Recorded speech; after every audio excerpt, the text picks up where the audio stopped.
Hi, welcome back to C1 Risk Training. Today we're going to walk you through the assessment review process.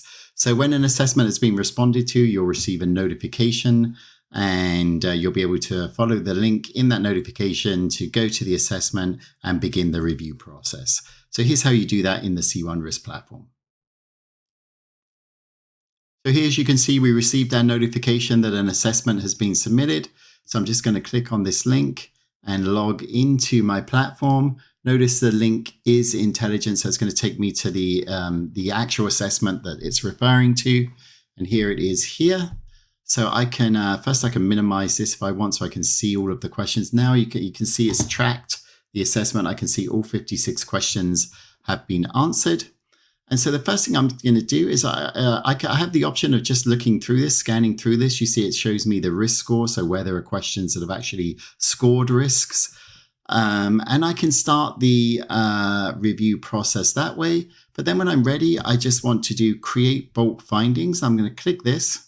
What our system is going to do is based upon, if you're using one of our templates, they are pre-configured to have auto creation of findings. So we're just going to, as you see, we've highlighted here the 4 issue questions. And so we can just go now to each one of these and we see that there's a finding that's been created for us. We do have the option to edit this as we need to, both from the description and recommendation. And then once we've done that, we want to put in a due date and we're going to then just save that. And then that'll take us, note that it tracks it here again, and it automatically takes us to the next finding. So now I'm on question 3 in the finding here. Now, if I decide that this doesn't merit a finding, I do have the option of just canceling here, and I can cancel that out. And again, it automatically takes me to the next finding.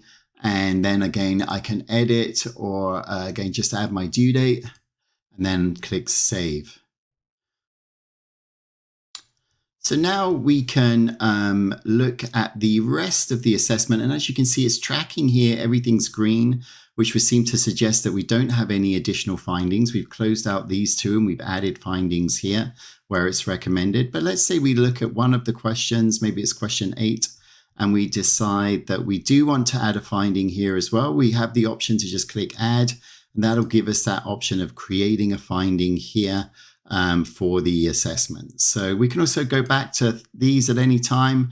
And if we decide that we do want to create that as an assessment, now we can actually add that assessment here as well with our description and recommendation for how we want to solve it. Okay, so again, nothing is set in stone until we click accept here and we then have completed the review of the assessment. So I'm just going to create this one here. Note again, it does start to track and it's given me the option back with 4 here. I'm going to keep this one also then, and I'll set the review date.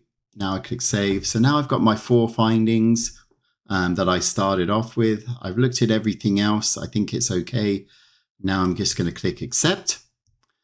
That will close the assessment. And in the details tab, now what you'll see, if we go back to details, you're going to see the number of questions, the number of findings, the maximum score possible for the actual answer score. So there were 4 risk points scored here for the 4 findings. What that risk score is actually, and then this risk score here is basically the answer score times 100 divided by the maximum score times 100, which gives you a risk rating of low.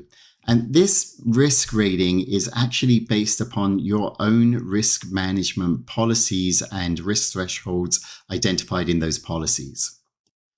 So I'm going to expand this section for a moment again and go to the administration tab.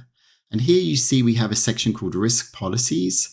Well, what we can do is we can, from our own risk management policy, we can add the thresholds for low, medium, high, or if that's low, medium, medium, high, high, very high. You can add as many as you want.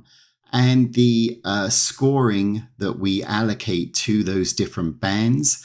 And then that will automatically populate in any assessment that we complete in the platform. So we follow that scoring system based upon your own risk policies. Okay, so let's go back to the assessment then quickly.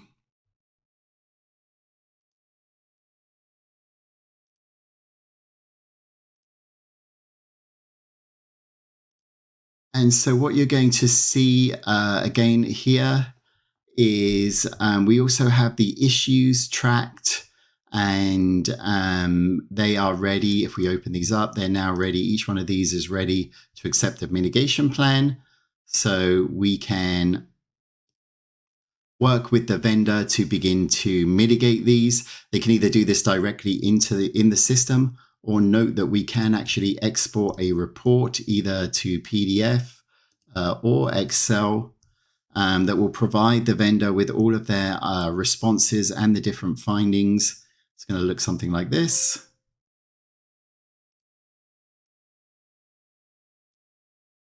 And so that's a sheet that they can work from. Let me just bring that up again. There it is.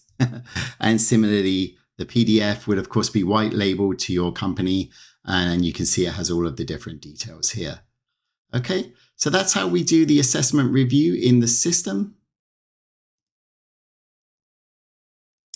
And then, of course, once we've done that, what we want to do with these issues in particular is actually now tie them back to the risk register, because ultimately what that's going to do, once we've tied them to the risk register, we'll associate them to the asset, to the vendor in this case as well. And what that's going to do is that's going to start to then populate this risk dashboard that we see here. So you'll know the residual risk, which is effectively the risk score for your vendor based upon those findings and their attachments to that risk register. So that will be the next step in the process for review, and that's in our next training.